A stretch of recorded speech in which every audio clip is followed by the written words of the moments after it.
Mica. Mohini के 3 बेटे थे। पति खूब अच्छा कमाता और बड़े घर के ऐश सब था मोहिनी के जीवन में, लेकिन एक चीज जो नहीं थी वो थी सुकून। मेरी बहन और मेरा भाई दोनों गरीब, लेकिन मैं मेरे पास तो नोट की बरसात है। तभी मोहिनी की बहन बीना उसके दरवाजे आ जाती है। अरे मोहिनी कैसी है? मेरे घर में ना सिलेंडर खत्म हो गया है। तेरे पास तो इतने पैसे हैं, भरवा देना मेरा सिलेंडर। पैसे जैसे ही आ जाएंगे मैं दे दूंगी। तभी मोहिनी का पति राकेश आ जाता है। क्या है बिना, ये अपने घर की परेशानी हम लोगों के घर ना गाया करो। तुम्हारी बहन को तुम लोगों पर तरस आ जाता है और वो पैसे देने लग जाती है। मुझे ये बिल्कुल पसंद नहीं है। ओ जीजा जी, नहीं, मैं तो वो बस अच्छा मैं चलती हूँ। वीना वहां से चली जाती है। उसके जाने के बाद अच्छा किया जो आपने सुना दिया। अरे न जाने क्या सोचकर मेरे घर आ जाती है कि जैसे यहाँ तो भंडारा भरा है। अरे कितना तो दे दिया। अच्छा जी जरा 1000 तो देना।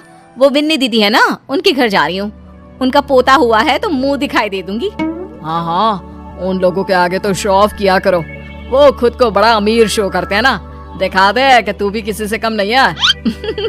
हाँ जी, इसी के लिए तो जा रही हूँ। मोहिनी तैयार होकर अपनी बुआ की बेटी के घर जाती है, जहाँ उसके पोते का कार्यक्रम चल रहा होता है। वहाँ वीना भी आई होती है।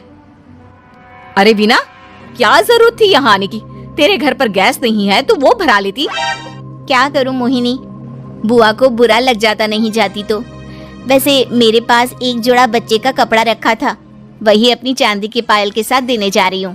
घर पर गैस थी नहीं, सोचा परिवार यहीं खाना खा लेगा, बाकी सुबह का सुबह देखा जाएगा। मोहिनी को बहन पर दया आ जाती है। वो पर्स से 1000 रुपए निकाल कर दे देती है। ले बिना, लेकिन पैसे वापस कर देना, तेरे जीजा जी हिसाब लेते हैं। मोहिनी भी क्या करती, गरीबी में बहन का सहारा ही उसके जीवन जीने का आधार था। फिर एक रोज, सुनिए भाई के घर बेटी हुई है, मुझे माँ के पास जाना होगा। अरे उस घर में ना कूलर है ना एसी, कैसे रहोगी तुम? हाँ वही सोच रही हूँ कि अकेली जाऊं, बच्चों को साथ ना ले जाऊं। चले जाओ, लेकिन ये जो तुम अपने गरीब परिवार से मिलने चली जाती हो ना, मुझे बिल्कुल अच्छा नहीं लगता। पता नहीं मैं भी कैसे मैनेज करती हूँ, लेकिन क्या करूँ। मोहिनी भाई भाभी के घर आती है। मोहिनी कैसे आना हुआ? तू यहाँ हम लोगों के घर रह लेगी या फिर किसी होटल में रहेगी? क्या हो गया है माँ, मोहिनी को क्यों ऐसे बोल रहे हैं आप? अरे तू नहीं जानती अपनी ननद को, पैसे वाली है ना तो ऐड कुछ ज्यादा ही है। मोहिनी को माँ की बात का बुरा नहीं लगता है, क्योंकि उसे पता ही नहीं चलता कि माँ उसे जली कटी सुना रही है। वो भाभी की बच्ची के साथ लेन देन करती है और वहाँ से चली जाती है। उसके जाने के बाद, माँ क्यों आप मोहिनी को इतनी सारी बातें सुनाती हो? भाई का बेटा बोल पड़ता है। माँ क्योंकि दादी जानती है कि बुआ के अंदर घमंड है। सही बोल रहा है मोहन, बहू भले तुझे ना दिखता हो, लेकिन मुझे और मोहन को दिखता है कि वो कितनी घमंडी है। मोहिनी मायके आती है, जहाँ गरीबी के कारण चीजें कम होती हैं। इस मोहन के बच्चे को काम पर लगा दो ना, किसी दुकान या किसी होटल में, बर्तन धो लिया करेगा, कम से कम 4 पैसे और आएंगे घर में। देख मोहिनी, माना तेरे पास पैसा है, लेकिन तेरे भाई के दिन इतने भी बुरे नहीं चल रहे कि वो अपने बच्चे की पढ़ाई रुकवाकर उससे बर्तन धुलवाए। मोहन माँ की ओर देखता है, जैसे आंखों से बोल रहा हो, देख लिया बुआ का हाल।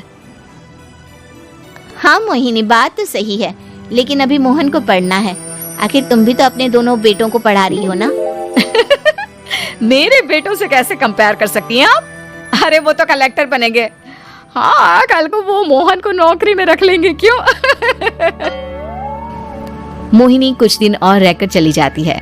धीरे धीरे दिन बीतता है। मोहन बड़ा होता है और कड़ी मेहनत से सफल भी हो जाता है। मोहिनी, माँ के जाने के बाद तो तुमने भाई भाभी के घर जाना छोड़ ही दिया, क्यों? वो क्या है ना, उन लोगों का घर छोटा है, मेरे बच्चे जाना ही नहीं चाहते। पर तुझे क्यों अचानक मायके की बात याद आ गई? यार मेरा तो मायका है, भाई भाभी है, मेरा तो आना जाना लगा ही रहता है। हाँ, क्योंकि तुझे आदत है ना ऐसे छोटे से घर में और कम पैसे में रहने की। वैसे क्या खबर है आजकल मायके की अपने? अब वो घर छोटा और कम पैसे का नहीं रहा, क्योंकि मोहन तो बहुत बड़ा आदमी बन गया है। फिर क्या? मोहिनी भाभी को फोन करती है। मोहन किसी बड़ी कंपनी का मैनेजर हो गया है क्या भाभी? क्या ये सच है? हाँ मोहिनी दीदी, अब तो हम लोगों के गरीबी के दिन कट गए। आपके भाई ने कोई अच्छे कर्म किए होंगे जो हम लोगों का बेटा इतना अच्छा कमा रहा है। देख लो भाभी, पहले भी आपने कई गलतियां की थी, आप थोड़ा संभल कर चलना। भाभी को मोहिनी की बात समझ में नहीं आती कि वो क्या कहना चाहती है। फिर एक दिन वीना मोहिनी से कहती है, मोहिनी, हमारा भतीजा मोहन अच्छा कमा रहा है, क्यों ना मैं अपने बेटे की नौकरी के लिए उससे बात करूं। अरे बुआ का बेटा है, ये सोचकर मदद तो करेगा ना। हाँ हाँ क्यों नहीं करेगा, उसके बुरे दिन में तो हम भी खड़े थे।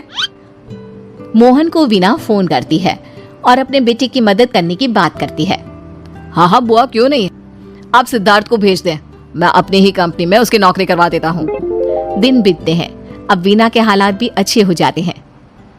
क्या बात है वीना, तूने भी कार ले ली, वो भी इतनी अच्छी। हाँ मोहिनी, अपने भतीजे के कारण तो हम लोगों के दिन अच्छे हो गए। उसने सिद्धार्थ की नौकरी लगवा दी है, वो भी शानदार। ठीक है, लेकिन पैसे ख्याल से खर्च करना। तो क्या ना, पैसे आने आसान है लेकिन संभालने मुश्किल। मोहिनी घर पर अपने पति से बात करती है। देखो ना, सबके पास पैसे हैं, एक वक्त था जब मैं ही अमीर हुआ करती थी।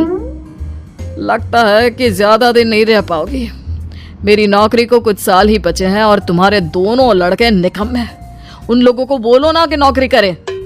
तभी वहां मोहिनी के बेटे भी आ जाते हैं। अरे हमें क्या मोहन समझा है जो दिन रात गधे की तरह काम करते रहे। खैर, दिन फिरते हैं और मोहिनी के पति की नौकरी भी खत्म हो जाती है। मोहिनी क्या करे, थोड़े से पैसे में गुजारा नहीं हो रहा है। तो क्या करे, मेरी समझ में कुछ नहीं आ रहा। मोहन को बोलो ना कि वो इन दोनों के लिए नौकरी देखे, जैसे सिद्धार्थ के लिए नौकरी देखी है। मोहिनी क्या कहती, उसे अपने वो दिन याद आ जाते हैं जब उसने भाभी से मोहन को नौकर बनने की सलाह दी थी। क्या हो गया, क्या सोच रही हो मोहिनी? यही कि वक्त कभी भी किसी का भी पलट सकता है, ऊपर वाले से डर कर रहना चाहिए।